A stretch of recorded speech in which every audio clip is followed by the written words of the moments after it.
बिस्मिल्लाहिर्रहमानिर्रहीम। मैं आपको बताने लगी हूँ अबाउट द पैसिवेंस रिज।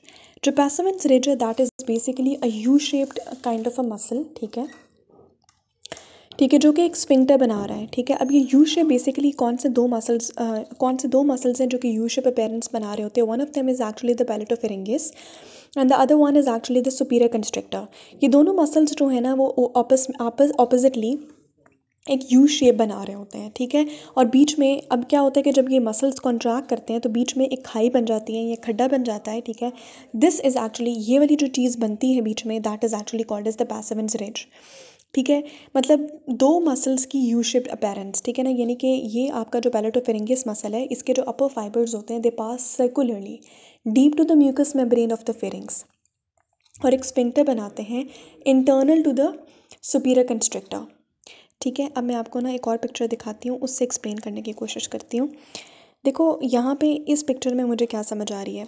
इस पिक्चर से मुझे ये समझ आई है कि ये वाला जो मसल आपको नज़र आ रहा है ना, दिस इज़ एक्चुअली द, देखो ये आपका पैलेटन टॉन्सिल है ना।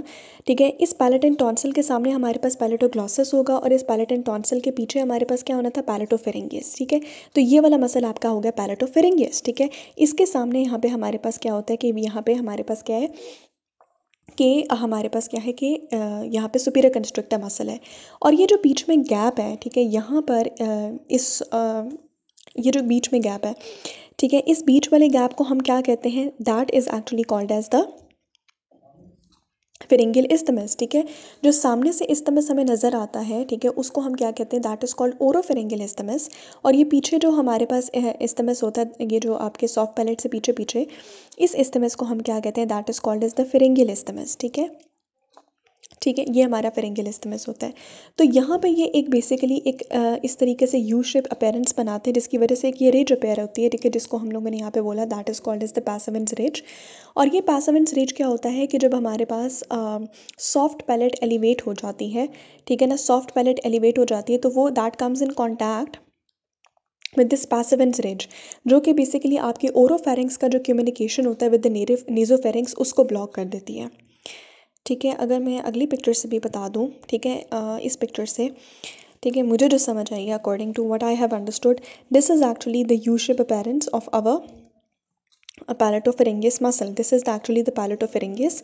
और इसी तरीके से यहाँ पर भी हमारे पास क्या होगा कि will be having this appearance of the ठीक है, ऑफ द सुपीरियर कंस्ट्रक्टर।